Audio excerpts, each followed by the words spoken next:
Fellow members of the American Legion family, this is a bit of a homecoming for our next speaker.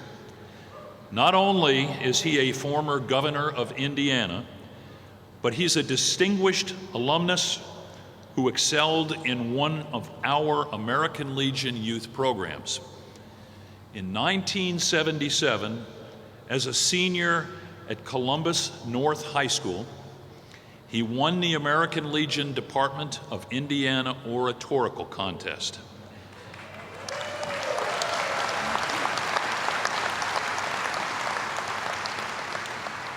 He had been a runner-up the year before. He earned a bachelor's degree in history at Hanover College and a law degree at Indiana University. He practiced law and hosted a radio talk show before being elected to represent Indiana's 2nd Congressional District in 2000. In 2008, Esquire magazine listed him as one of the 10 best members of Congress. The son of a Korean War veteran, our distinguished guest is also the father of a United States Marine.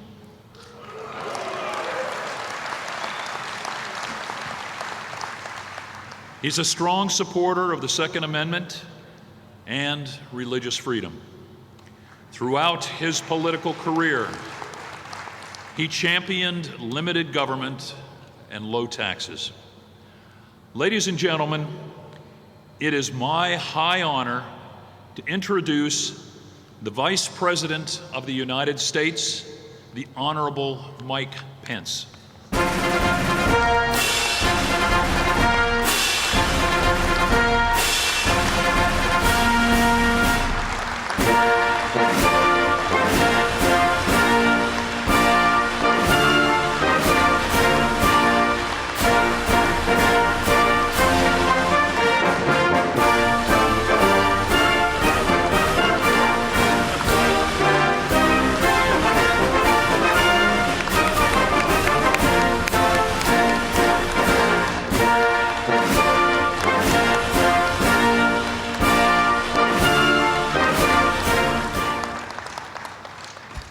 National Commander Brett Reistad, National Adjutant Dan Wheeler, distinguished guests, but most of all of you members of the American Legion who've worn the uniform of the United States of America, it is great to be here with you in the city of Indianapolis at the 101st National Convention of the American Legion.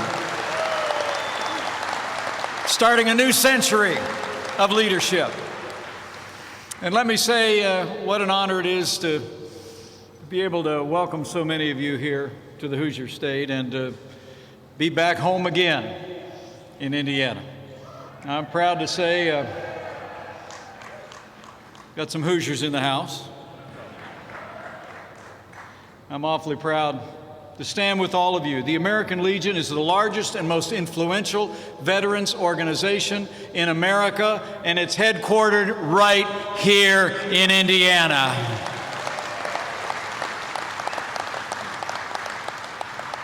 It really is great to be with so many friends from all across the country, veterans all who've served this country over the course of your life and are continuing to serve in your efforts through the American Legion. But let me mention one friend in particular.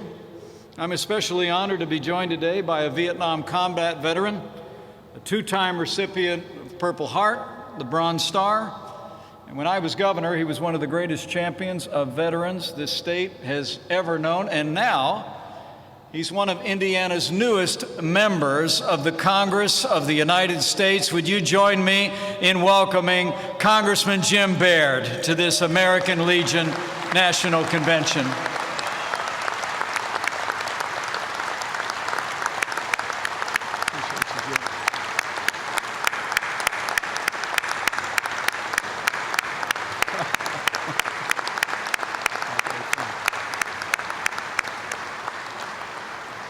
What a great American.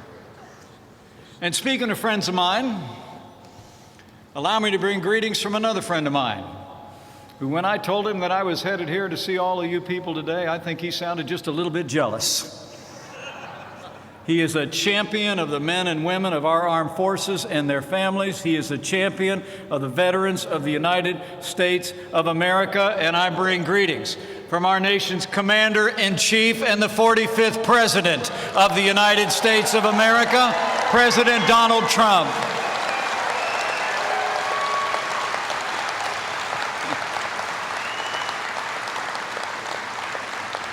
You know, it really is the greatest honor of my life to serve as Vice President to a president who gets up every day and fights to keep the promises that he made to the American people and to all of those who serve in uniform today and have served in the uniform of the United States.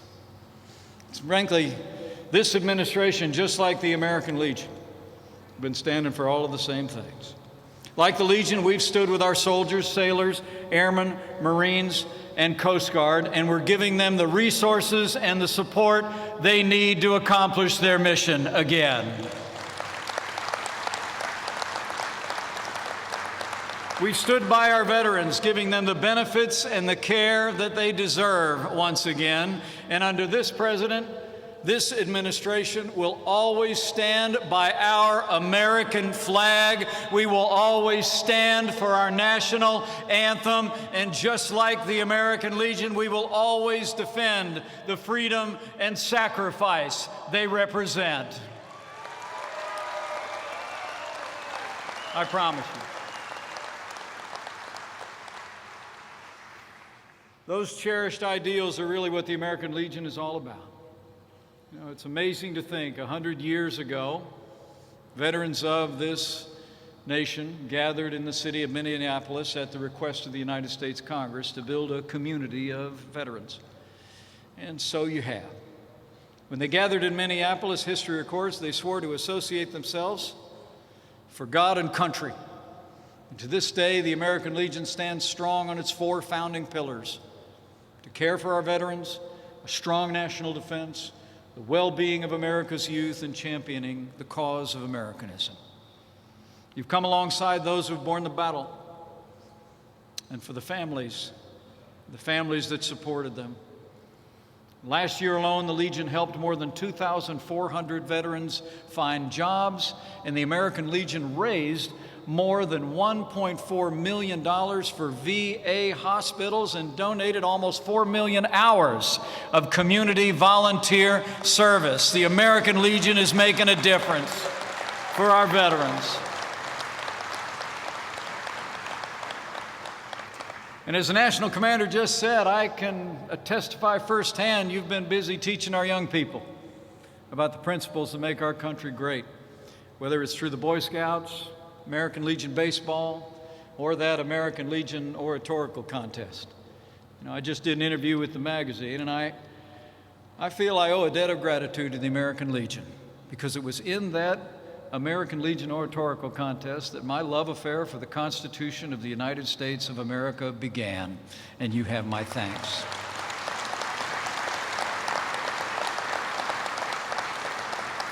The truth is, looking out at all of you and all of the distinguished leaders gathered on this stage, I know you come from the rest of us, but make no mistake about it. Your president and I know you're the best of us. So on behalf of a grateful Commander-in-Chief, on behalf of a grateful nation, let me simply begin today by saying thank you for your service.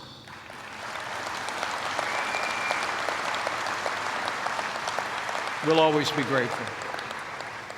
The American Legion is not only filled with members who've dedicated your lives to serving this country, first in uniform and now standing alongside our veterans, but this organization has also lent your voice to the cause of the American veteran throughout the land.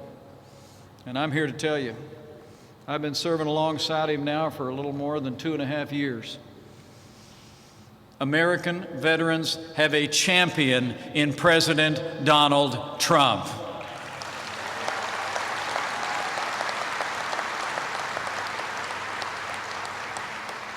I see it every time we're talking about issues affected to veterans. This president is very impatient when it comes to us meeting the promises that we've made to our veterans. And I'm going to talk a little bit about that and what together we've been able to accomplish under this president's leadership.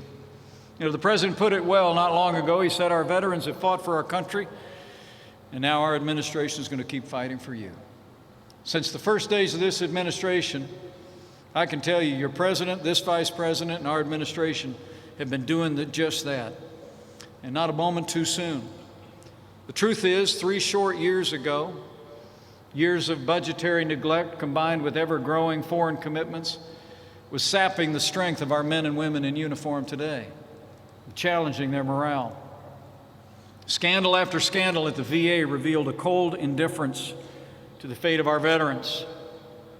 But under President Donald Trump, those days are over.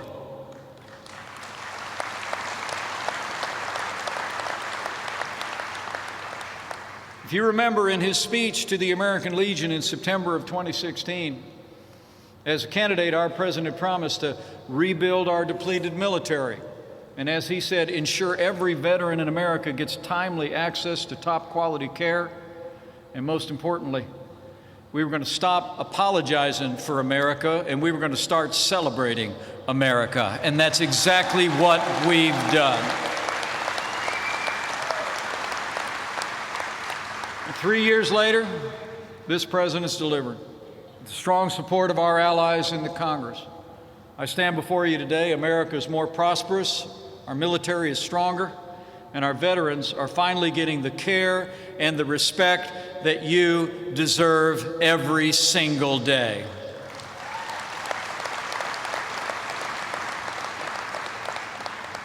You know, as the father of a United States Marine, I couldn't be more proud to serve alongside a president who cares so deeply about the men and women of our armed forces and their families. I'm proud to report to you as well that since the first day of this administration, our president has worked to make the strongest military in the history of the world stronger still.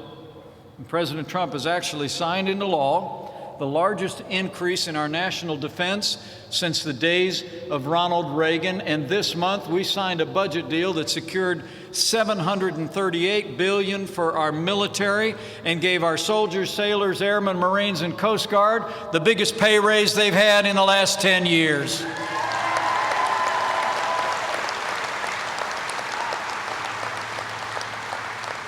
With that renewed investment, our Army will have nearly 300 new M1 Abrams tanks. The Navy will deploy the most advanced class of aircraft carriers in history.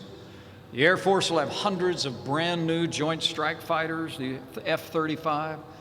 And tomorrow, the President will install 4-star General John Raymond as the first commander of U.S. Space Command, and very soon we will stand up the 6th branch of our armed forces. The United States Space Command will be here soon.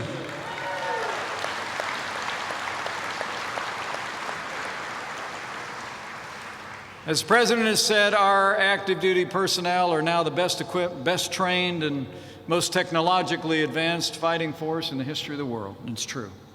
And with this renewed American strength, we're once again embracing our role as leader of the free world. As the world witnessed again at the G7 summit just this last weekend, we have a president who is standing up for America on the world stage, who's putting America first every single day. And under this president's leadership, we're once again standing with our allies and standing up to our enemies. Our NATO allies are contributing more to our common defense than ever before. We've confronted the world's largest state sponsor of terror when we withdrew from the disastrous Iran nuclear deal. And after being taken advantage of in trade by many countries for more than a quarter of a century, this president has stood strong for American jobs and American workers. We've put China on notice that we will no longer tolerate their unfair and abusive trade practices, and the United States military will ensure the freedom of navigation on the 7 seas around the world.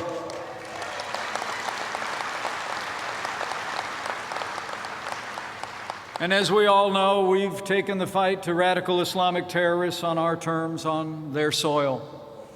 You know, 5 years ago, the so-called ISIS Caliphate actually controlled nearly 35,000 square miles in Syria and Iraq.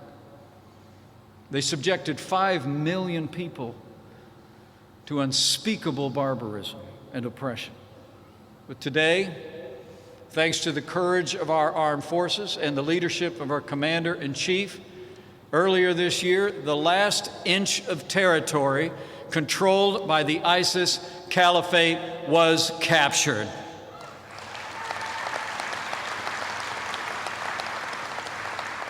The territory of the ISIS caliphate has crumbled.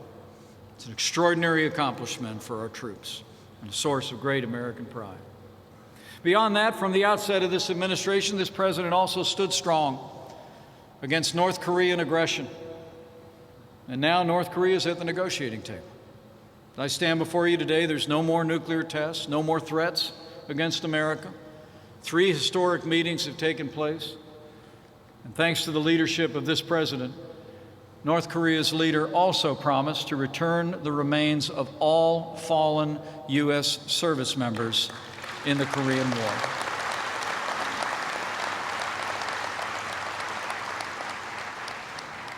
And I have to tell you, the national commander mentioned that I'm not only the father of a Marine, but I'm the son of a Korean combat veteran. And I have to tell you, I told the president this. He never gave me any greater honor than when he allowed me to represent him when the remains of the first 55 soldiers returned to American soil in Hawaii in July of last year.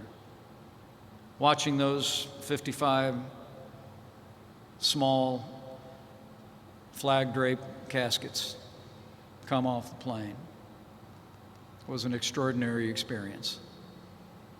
We brought back our heroes, and there's more to come. We received then word that the very first soldier that was identified was Army Master Sergeant Charles H. McDaniel of Vernon, Indiana. And now the Master Sergeant is resting at home, where he belongs.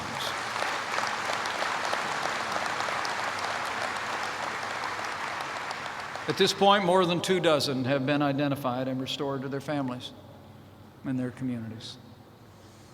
And I want to assure you that as we continue negotiations with North Korea, as we continue to seek peace on the Korean Peninsula, the denuclearization of North Korea, this president and this administration will not rest until we bring all our boys home from the Korean War.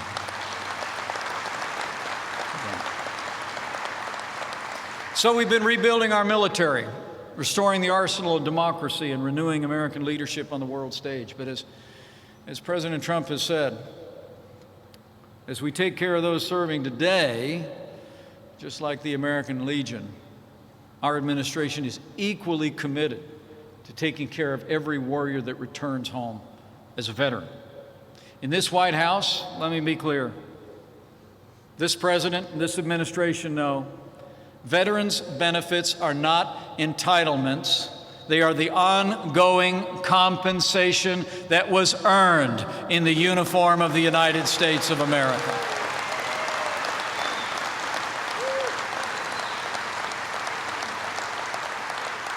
And since day one, our administration has taken decisive action to ensure that America keeps the solemn promises that it made to each and every one of you and all of our nation's heroes.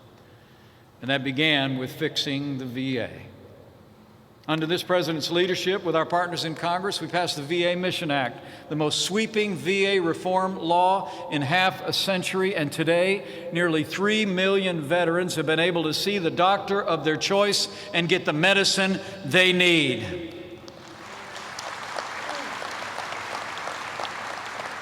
The president also signed the VA Accountability and Whistleblower Protection Act to ensure that our veterans receive the highest quality of service in the VA system.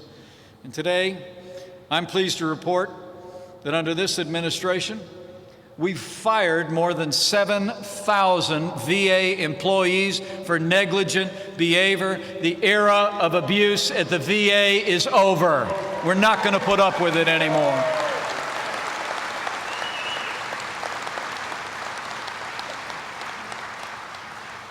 And since our administration took office, wait times have dropped by 33%. In fact, the AMA says that wait times are now shorter for the VA than they are for private doctors. And that's just how it should be for our veterans. This year alone, the VA has processed more than 1.2 million claims for compensation and increased the number of appeals decisions by 70%. We're off to a great start, making sure that our veterans are getting the health care that you earned, but we're going to keep pressing on it. I mean, the results really speak for themselves. Before President Trump took office, trust in the VA among veterans was only 59%. Today, trust in the VA among veterans is 88% and rising. But as the President said, we're not going to stop until it's 100% of veterans approving the VA. We also increased funding for mental health services by almost $9 billion. The VA is now providing mental health screenings to every patient that walks through the door. And as we meet the health care needs of our veterans, let me make you another promise. This administration will always make room for the spiritual needs of our heroes at the VA as well.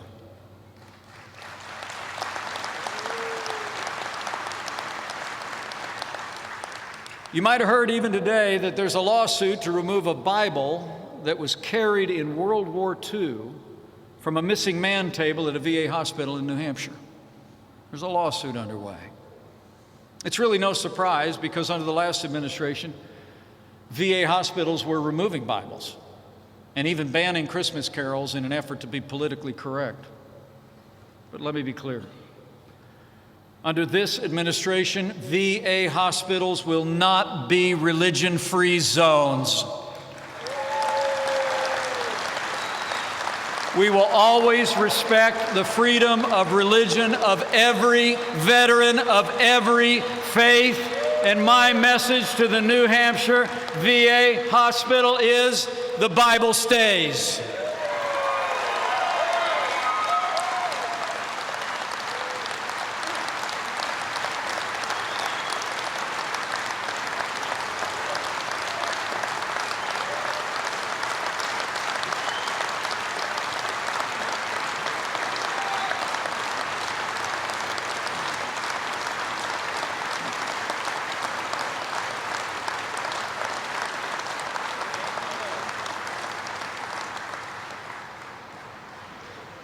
Beyond our VA hospitals, we've also been making sure that our veterans get the care they need outside of our institutional care.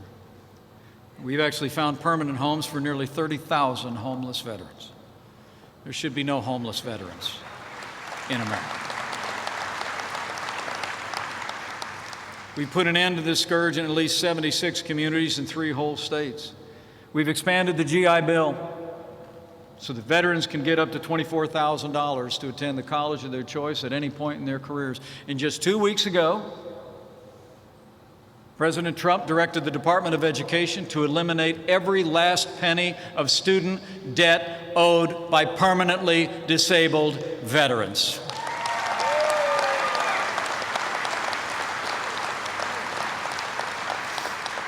With the stroke of a pen, President Trump wiped out as much as $750 million owed by more than 25,000 heroes. And he couldn't have been more right. He couldn't have been more right when he said that our heroes should not have to pay to live their dreams after they've paid so much for the American dream.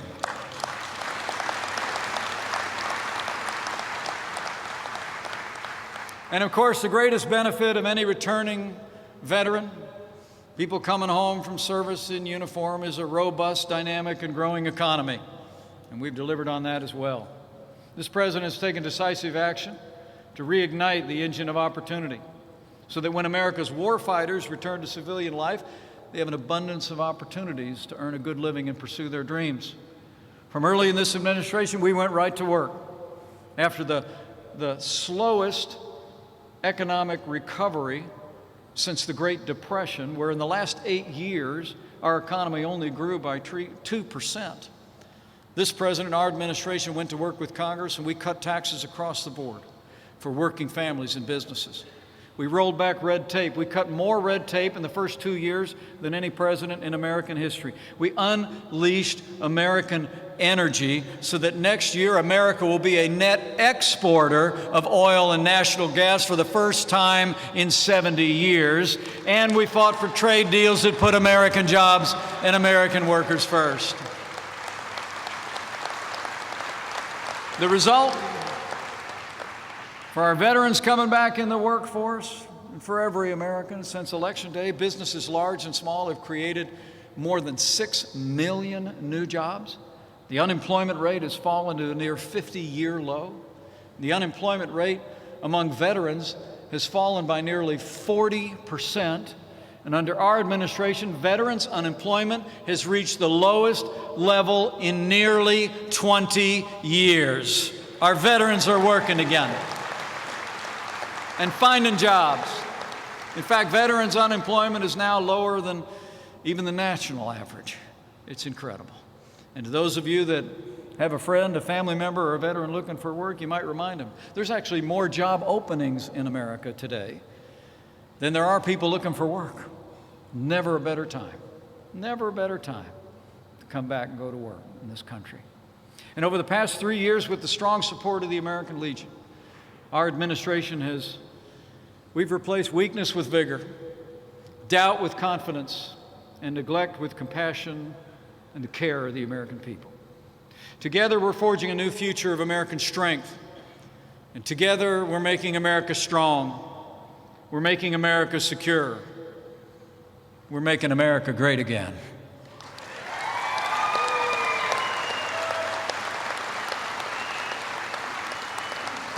But if we want to keep America great, we got to keep fighting, keep standing strong, keep demanding government as good as our people. I promise you we will. We're going to keep fighting also for all the ideals that the American Legion has held dear and held up since your founding more than a century ago.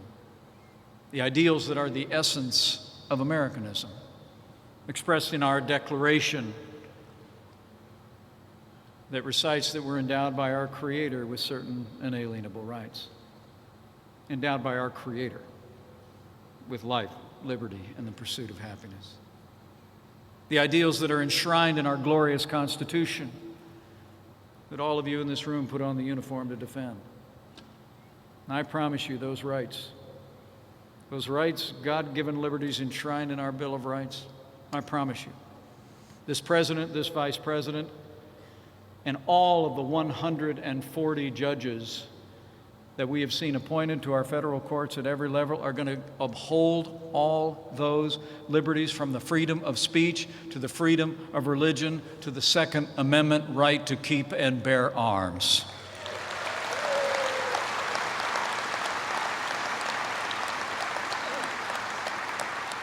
We're going to, just like the American Legion has done, like you did in the service to this nation and this organization has done through its long and storied history, we'll always stand for freedom. You know, it's remarkable to think that some in Washington today actually openly advocate an economic system that has impoverished millions and stolen the freedom of generations. That system is socialism. But as those of you who have fought to defend our freedom know well, it was freedom, not socialism, that gave us the strongest and most prosperous nation in the history of the world. It was freedom. It was freedom, not socialism, that ended slavery, won 2 world wars, and stands today as a beacon of hope for all the world. So in the weeks and months ahead, I say to all of my friends here at the American Legion and all those looking on around the country, the days that lie ahead, we must say with one voice, as President Trump said in his State of the Union address, America will never be a socialist country.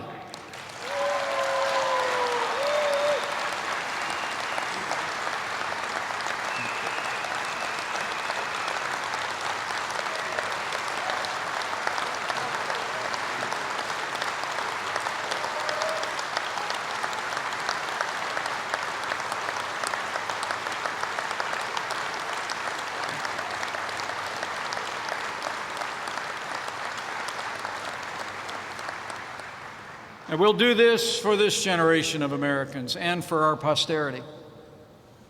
We'll do this to preserve the last best hope of earth. But make no mistake about it, we will also do this to honor the service and the sacrifice of all those in this room and in the generations who have gone before to preserve freedom and defend it. President Ronald Reagan used to say, freedom is never more than one generation away from extinction. And so as we look ahead, let me remind you, we can't just settle to win the next election. We've got to win the next generation. We have to carry the message of freedom to every American.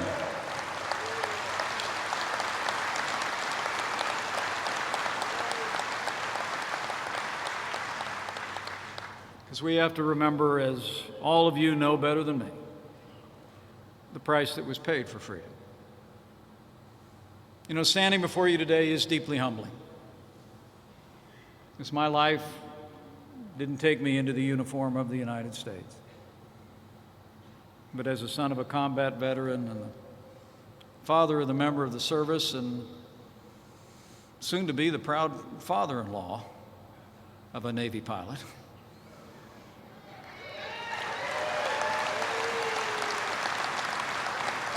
my daughter just got engaged. It's an honor to be before you today and to be among those in my family who answered the call that you answered. All of you did your part.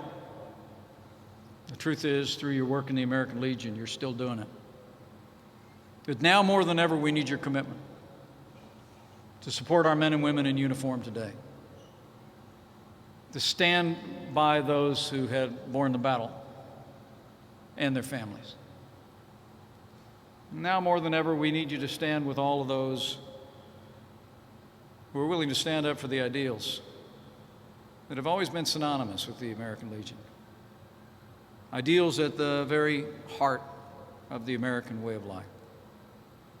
Ideals you fought to defend, and that many defended at the cost of their very lives. As men and women of the American Legion know, freedom isn't free. It's bought at a price and has been defended with the dearest price of all.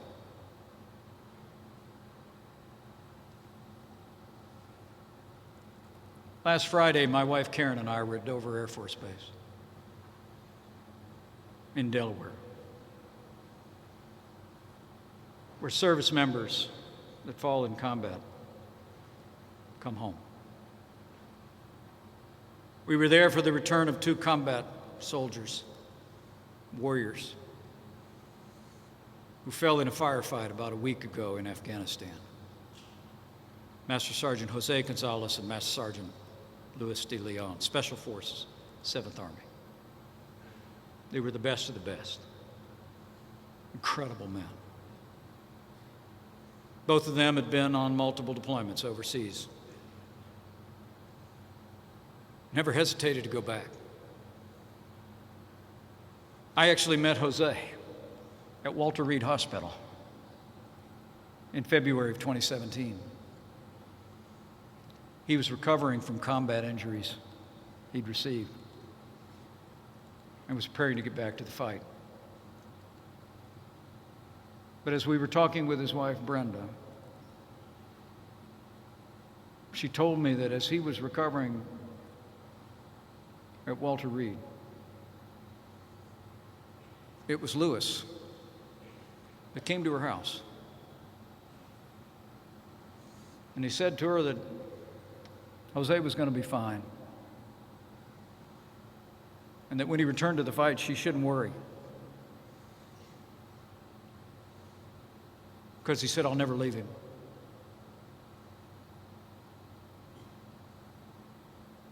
Karen and I stood there. We looked into the eyes of these 2 extraordinary women, with tears in their eyes and tears in ours. And as I watched the 2 flag-draped coffins come off that aircraft together. All I could think is, he kept his word. He never left him.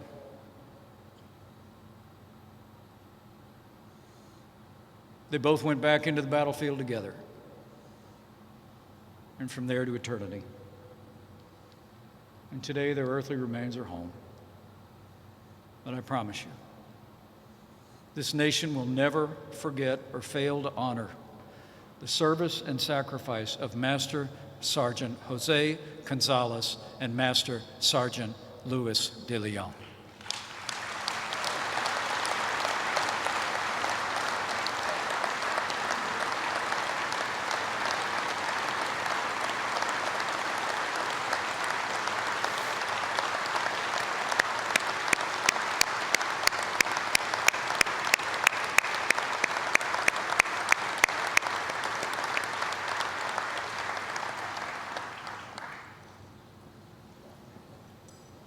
I recite their names with reverence, and I know there are names in your minds that you're thinking of now.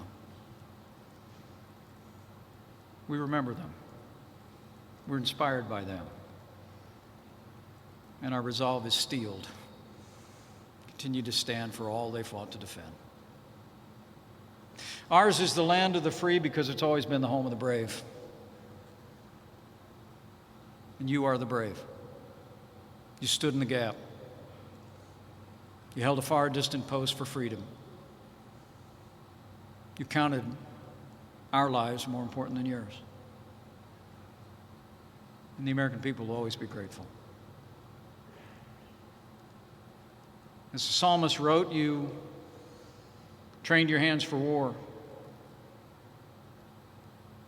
And we thank him who gave you the grace to advance against a troop and come home safe, to serve all of those who also served. So thank you for your service.